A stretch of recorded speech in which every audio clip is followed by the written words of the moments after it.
तो आईपीएल 2024 की trade window में रॉयल चैलेंजर्स बैंगलोर ने आईपीएल के इतिहास का सबसे एक्सपेंसिव ट्रेड किया और सभी को चौंकाते हुए मुंबई इंडियंस से कैमरन ग्रीन को उन्होंने 17 करोड़ से भी ज्यादा की रकम में अपनी स्क्वाड में ट्रेड करवा लिया। और उसके बाद इन्होंने एक और सरप्राइज थ्रो किया जब इन्होंने तकरीबन अपनी पूरी बॉलिंग यानी कि ट्रिपल एच को रिलीज कर दिया, जिसमें वनिंदु हसरंगा, जॉश हेजलवुड और हर्षल पटेल को रिलीज करने के बाद पूरी की पूरी बॉलिंग इनकी खाली हो गई और तकरीबन 23 करोड़ के बजट के साथ ये ऑक्शन में अपनी पूरी बॉलिंग यूनिट बिल्ड करने वाले थे और सभी ये देखने के लिए एक्साइटेड थे। और थोड़ा सा उनको परेशानी का सबब भी था कि आखिर उनकी favourite team royal Challengers Bangalore करने क्या वाली है। तो आखिर आरसीबी ने जिन खिलाड़ियों को खरीदा है, क्या वो खिलाड़ी आरसीबी के किसी काम के हैं, आरसीबी की प्लेइंग 11 क्या होगी, क्या उनकी स्ट्रेंथ है, क्या उनकी वीकनेस है और क्या आखिरकार आईपीएल 2024 में वो अपनी पहली ट्रॉफी जीतने में कामयाब होंगे, पूरी की पूरी एनालिसिस डिटेल में आपको समझाने वाला हूं। लेकिन उससे पहले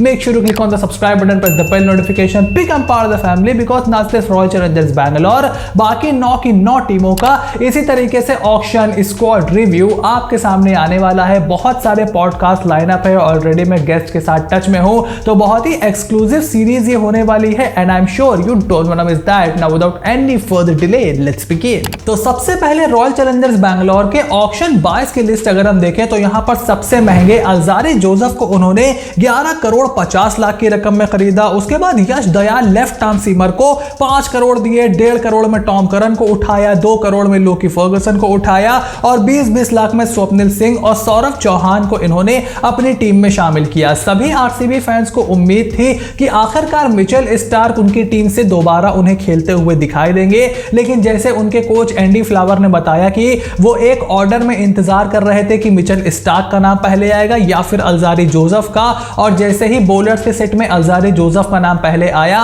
उन्होंने रिस्क ना लेना बेटर समझा और स्टार्क का इंतजार ना करते हुए अल्जारी जोसेफ पर बोली लगाने खटाखट शुरू कर दी। लेकिन उससे थोड़ा सा पहले चलो पैट कमिंस पर रॉयल चैलेंजर्स बैंगलोर जो थी 20 करोड़ रुपए तक खर्च करने को तैयार थी। I mean I have absolutely no clue कि अगर वो पैट कमिंस को खरीद लेते तो उससे वो अचीव क्या करना चाहते थे, या फिर वो सनराइजर्स हैदराबाद का बजट खर्चा करवाने के चक्कर में थे। मे बी उनके पास इंफॉर्मेशन थी कि सनराइजर्स हैदराबाद किसी भी कंडीशन में पैट कमिंस के पीछे जाने वाली है। I have absolutely no clue about it, but इसके अलावा मेरे तो कोई रीजन समझ में नहीं आ रहा है कि 23 करोड़ बजट लेकर के आप गए थे और उसमें से 20 करोड़ आप पैट कमिंस को देने के लिए तैयार थे। लेकिन आखिरकार अल्जारी जोसेफ को इन्होंने अपनी टीम में शामिल किया, उनके बैकअप के तौर पर लोकी फर्गुसन को लिया है। इनफैक्ट अगर जल्दी से हम आरसीबी की 2024 की फुल स्क्वाड देखें तो यहां पर कप्तान Faf du Plessis, Virat Kohli, Patidar, Anuj Rawat, DK, Suyash, Saurabh और महिपाल लोमरोर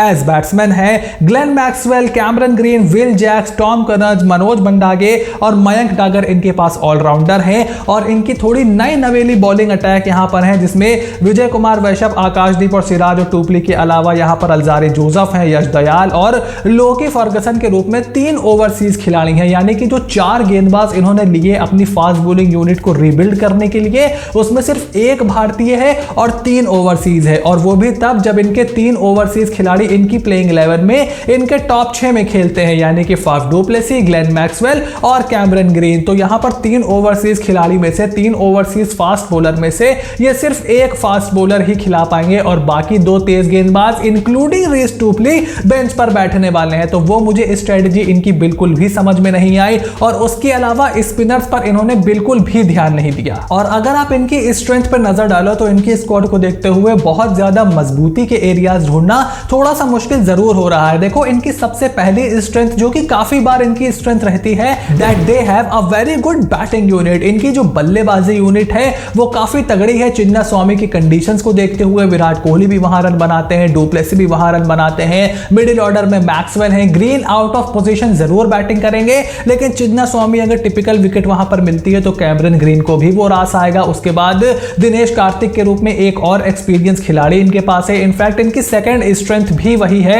अगर आप स्ट्रेंथ ढूंढने की कोशिश करो कि कम से कम जो बैटिंग यूनिट है वो थोड़ी सी एक्सपीरियंस है, उसके अलावा मोहम्मद सिराज एक एक्सपीरियंस खिलाड़ी हैं। अब लोकी फर्गुसन के रूप में एक और एक्सपीरियंस खिलाड़ी लेकर के आए हैं, ये जो अपने मिड 30s में है, काफी लंबे समय से आईपीएल खेल रहे हैं, इंटरनेशनल क्रिकेट खेलते हैं, लेकिन लोकी फर्गुसन फर्स्ट चॉइस प्लेइंग 11 में इनकी जगह नहीं बनाते हैं। वो मोर और लेस आपको अल्जारी जोसेफ जोसेफ के बैकअप के तौर पर ही दिखाई देंगे। उसके अलावा मैक्सवेल, विराट, डुप्लेसी, डीके, ये आपके टॉप 6 में 4 बल्लेबाज ऐसे हैं जो कि काफी ज्यादा एक्सपीरियंस है और यही आरसीबी के फैंस दुआ करेंगे कि इनके ये जो एक्सपीरियंस बल्लेबाज हैं they come to the party almost every time. और अगर इनकी वीकनेस आप देखो तो इनकी सबसे बड़ी वीकनेस मेरे हिसाब से है that their spin bowling contingent is looking very very weak. I mean Wanindu Hasaranga इनके पास थे, उनको जब रिलीज किया तो मेरा एक थॉट प्रोसेस ये भी था कि शायद उनको सस्ते दाम में खरीदने की कोशिश करें, लेकिन वो तो बेस प्राइस में सनराइजर्स हैदराबाद में चले गए। उसके बाद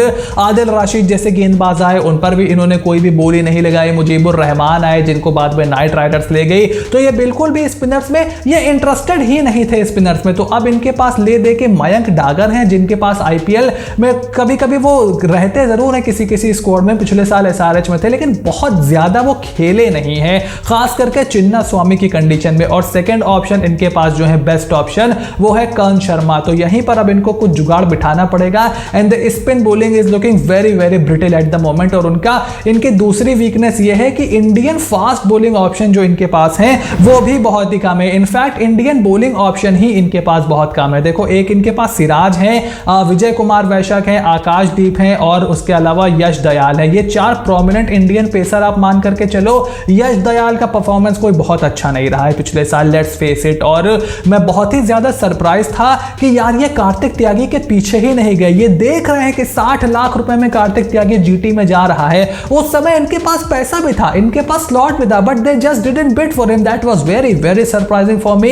एक ही चीज मैं समझ पा रहा हूं कि इनके हिसाब से कार्तिक त्यागी जो थे वो चिन्ना स्वामी में इनको खिलाना नहीं चाहते थे। उनको लगता था कि कुछ मार वार पड़ जाएगी तो उन पर बोली नहीं लगाई। बट 5 करोड़ आपने यश दयाल के लिए दिए हैं, वो यश दयाल जो कि 5 छक्के पाए थे अहमदाबाद के मैदान पर, उनका इकोनॉमी 10 के ऊपर का है आईपीएल में। सो आई रियली डोंट अंडरस्टैंड कि वहां पर क्या थॉट प्रोसेस था रॉयल चैलेंजर्स बैंगलोर का, क्योंकि सिराज आपके पास हैं। अब वो विकेट टेकर जरूर हैं बट वो भी कभी कभी रन्स कंसीड कर सकते हैं। He bowls he some time bowls all over the place. उसके बाद आपके पास यश दयाल है, उसके बाद आकाशदीप और विजय कुमार वैशक है। I mean this is not looking really good. और स्पिन में जैसे कि हमने बात की बहुत ज्यादा ऑप्शंस इनके पास नहीं है। और इनके तीसरी सबसे बड़ी वीकनेस जो मेरे हिसाब से है that they don't have quality backups, specially quality Indian backup. चलो मैक्सवेल का बैकअप आपके पास विल जैक्स हैं, लेकिन विल जैक्स पोटेंशियल पर आप लेकर के आए हो, आईपीएल में वो कैसा करते हैं आपके पास बहुत ज्यादा उनका एक्सपीरियंस नहीं है कि वो आईपीएल में कैसा करेंगे। दिनेश कार्तिक का बैकअप आपके पास अनुज रावत है। अब दिनेश कार्तिक की फॉर्म पिछले साल अच्छी नहीं थी, मोस्ट ऑफ द टाइम वो हमें कमेंट्री करते हुए नजर आते हैं,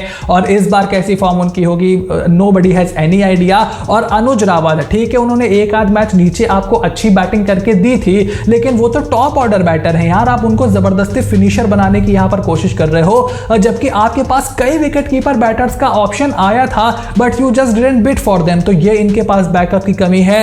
कैमरन ग्रीन का बैकअप इनके पास टॉम करन है जो कि लंबे समय से आईपीएल नहीं खेले हैं, but I believe it's a reasonable good backup. और आपको अजमतुल्ला उमरजई पर बोली लगाने चाहिए थी, बट जैसे कि मैंने कहा था कि बहुत ज्यादा टीम्स उनमें इंटरेस्टेड रहेंगी नहीं, क्योंकि teams are obsessed with Australian and England player. और अल्जारी जोसेफ के बैकअप के तौर पर आपके पास लोकी फर्गसन है। अब अल्जारी जोसेफ और मिचेल स्टार्क का सबसे पहले इशू मैं एड्रेस करता हुआ चलूं कि देखो यार, मिचेल स्टार्क को आप ले ना पाते, let's face it, KKR GT वो लेकर के जाने वाली थी।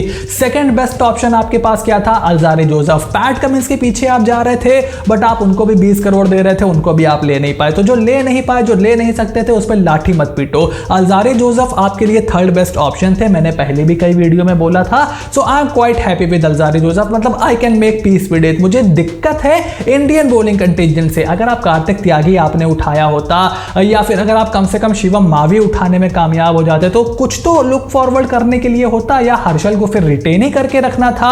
आई रियली हैव नो आइडिया कि किस तरीके से आरसीबी ने इस ऑक्शन को मैनेज किया है, खास करके जो इनके इंडियन परचेजेस हैं they are not really making any sense, क्योंकि आपकी स्पिन बॉलिंग वीक थी, वो अभी भी वीक है। आपका लोअर मिडिल ऑर्डर में इंडियन बैटर डीके के बाद कोई नहीं है, वो आपका वीक है। सुयश प्रभु देसाई आपके पास हैं, मे बी मनोज भंडागे को आप खिलाओ। आई रियली डोंट अंडरस्टैंड कि किस तरीके से आप वो गैप भरने वाले हो। और अगर इनकी प्रोबेबल प्लेइंग 11 हम जल्दी से बना दें तो देखो first du Plessis Virat Kohli open करेंगे, नंबर 3 पर आपको रजत पाटीदार दिखेंगे होपफुली, नंबर 4 पर मैक्सवेल, नंबर 5 पर Mahipal Lomror to break the monopoly of the right hander, number 6 पर कैमरन ग्रीन और नंबर 7 पर दिनेश कार्तिक होंगे। उसके बाद मयंक डागर, अलजारी जोसेफ, यश दयाल और मोहम्मद सिराज के साथ आप जा सकते हो। And according to the condition अब आपके पास इंपैक्ट प्लेयर का ऑप्शन है, तो आप अनुज रावत को एक इंपैक्ट प्लेयर ले सकते हो, मे बी सुयश प्रभु देसाई अगर आप एक्स्ट्रा बैटर चाहते हो, एक्स्ट्रा फास्ट बॉलर चाहते हो तो फिर आप यहां पर ले सकते हो विजय कुमार वैशक को, आकाशदीप आपके पास है। स्पिनर चाहते हो तो मयंक डागर, कर्ण शर्मा, किसी एक को प्लेइंग 11 में रखो, किसी एक को ओवर इंपैक्ट प्लेयर बना दो। बट